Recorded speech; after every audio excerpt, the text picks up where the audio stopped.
Camera দেখতেই ছুটছে এক পুলিশ কর্মী, আর এই ভিডিও জনসমক্ষে আসতে রীতিমতন শোরগোল পড়েছে দক্ষিণ দিনাজপুর জেলা জুড়ে। হৃষ্টপুষ্ট চেহারার এক পুলিশ কর্মী রুদ্ধশ্বাসে ছুটছে, পেছনে ক্যামেরা ও বোম নিয়ে ছুটছেন সাংবাদিকরা। কলকাতা পুলিশে কর্তব্যরত এএসআই অরূপ দত্তের বাড়ি দক্ষিণ দিনাজপুর জেলার বালুরঘাট ব্লকের বাদামাইলে, যেখানে সকাল থেকেই প্রতিবেশীদের ভিড়। তবে সিবিআই তলব করা অনুপ দত্ত কেমন মানুষ, তিনি কি বলছেন প্রতিবেশীরা? গতকাল টিভিতে অনুপ দত্তকে দৌড়াতে দেখে কার্যত হতবাক তার পরিবারের আত্মীয় থেকে শুরু করে প্রতিবেশীরা। যোগাযোগ হয়েছিল এই ব্যাপারে কিছু অনেক, যেমন নর্মাল প্রশ্ন জিজ্ঞেস হয়, কারণ ওনার শরীর ভালো না, ওনার হাই প্রেশার, সুগার সব আছে। আপনি এলাকা থেকে খবর নিতে পারেন, সব জায়গা থেকে আপনাদের যেখান থেকে মনে হয় আপনারা চেক করতে পারেন, আপনার পাড়া প্রতিবেশী বলুন, যেখানেই বলুন, আপনি দেখতে পারেন, ওনাকে খোঁজ খবর নিতে পারেন। হ্যাঁ, কোনো দিনও উনি কোনো খারাপ কাজের সঙ্গে আপোষ করেননি, করেন না, করতেই পারেন না উনি। এরকম কোনো ব্যাপার নাই। একটা যে দুর্ঘটনামূলক ব্যাপার ঘটেছে, যেটা ডিপার্টমেন্টাল যেভাবে তদন্ত হয়, ডিপার্টমেন্টাল তদন্তের সাথে ওনাকে তলব করা হয়েছে। আমি এই বিষয়টাকে ডিপার্টমেন্টাল যেভাবে প্রসিডিউর অনুযায়ী যে ইনভেস্টিগেশনগুলো, সেই সুবাদে ওনাকে ডেকেছে, আমি এটাই মনে করি। আমি সঞ্জয় বাবুকে চিনতাম না, কোনোদিন ওনাকে দেখিনি, চিনি না। আমি তো এখানে থাকি। একটা জিনিস খারাপ লাগছে, মানুষ এইভাবে রং চং চড়িয়ে যে দেখাতে পারে, আমার এটা খুব দুঃখজনক হয়েছে। একজন লোককে এইভাবে সবাই মিলে ঘিরে ধরে এইভাবে একটা কেমন বিশ্রী কাণ্ড করে লোকটা সম্বন্ধে প্রতিবেশীরা এক বাক্যে স্বীকার করেছেন পরোপকারী অনুপ দত্ত। কলকাতায় চিকিৎসা থেকে শুরু করে অন্যের পড়াশোনা বা কারোর কোনো বিপদ আপদে সবসময় এগিয়ে যেতেন অনুপ।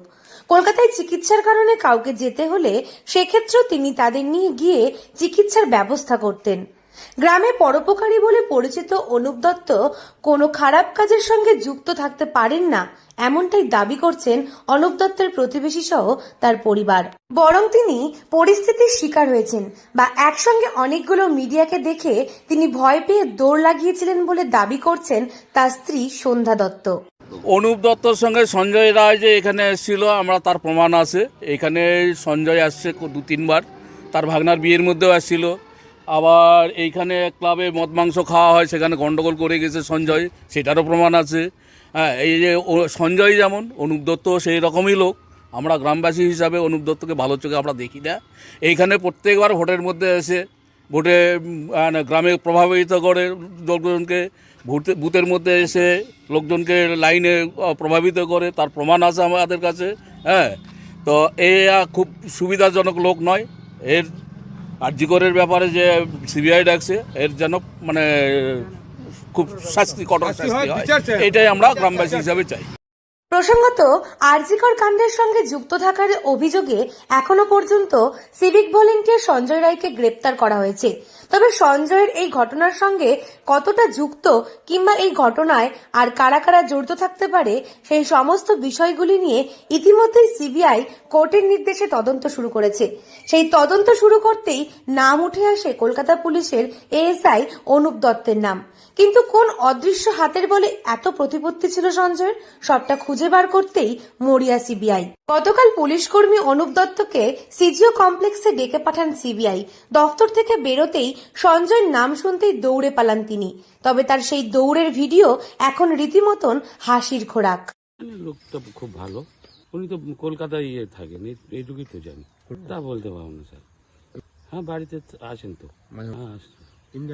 বাড়ি থেকে স্ত্রী থাকে, বাবা মা এখানে থাকে, বালুঘাটে ছেলে আছে, ওখানে থাকে, অসুস্থ, মাঝে মাঝে কলকাতায় যায়।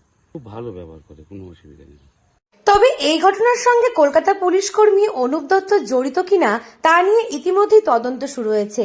স্থানীয় বাসিন্দারা অনুপ দত্তের ভালো গুণাগুণের কথা বললেও অপরদিকে বেশ কিছু স্থানীয় বাসিন্দারা ঠিক বিপরীত কথা বলছেন।